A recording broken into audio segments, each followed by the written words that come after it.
Falsifying body language. The question is often asked, is it possible to falsify one's own body language? The answer is no, because it is virtually impossible to achieve a complete correspondence between words, gestures and body microsignals.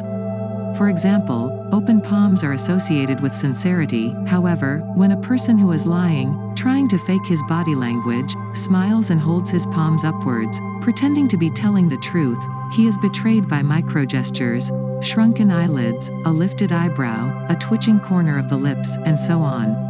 All of these signals are at odds with open palms and a genuine smile. As a result, the listener is reluctant to believe the speaker's words, despite his best efforts. It seems that the human consciousness has a kind of fail-safe mechanism, which registers every contradiction of a nonverbal message with the content of the speech. However, there are several situations in life where body language is deliberately and approximately successfully fabricated for one benefit or another.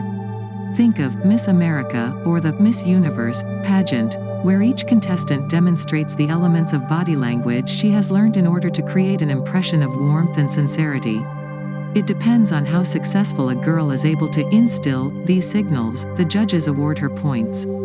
However, even an expert can only manipulate his body language for a short period of time, because eventually the body starts to give signals that defy the will of the speaker. Most politicians are the real experts in falsifying body language, because they need to convince the voters that what they are saying is the purest and most non-negotiable truth. A politician who successfully manipulates his nonverbal signals is considered to have charisma. The face is used more often than any other part of the body to disguise lies. We try to hide lies behind a sincere smile, a nod of the head, a wink. Unfortunately, to our misfortune, other signals from our body give us away, most often an apparent mismatch between facial signals and gesticulation. So, to summarize, it is difficult to fake body language, at least in the long term, but as we shall see, it is useful to learn and practice positive, open gestures in communication, and to eliminate those gestures that are seen as expressing negative signals. This can make your interactions with people more pleasant and make you a more attractive interlocutor. Don't forget to click the subscribe button to help my channel grow, giving me the motivation to keep creating content. How to lie to be believed. The problem with lying is that the subconscious mind operates automatically and independently of our words, so lies are constantly betrayed by the body's nonverbal messages. This is why it is easy to catch people who rarely lie, no matter how convincing their deductions may sound. From the moment their words begin to contradict the truth, the body sends out signals that contradict the content of the speech, the totality of which gives the listeners a reasonable suspicion that it is not true. The subconscious of the person who is lying emits a nervous energy, which manifests itself as a gesture that contradicts the person's words. Some people whose work involves potential lying, politicians, lawyers, actors, TV presenters, have a very purified body language that makes it difficult to detect their lies, and gullible people fall for the bait they have set. Such people perfect their gesticulation in one of two ways.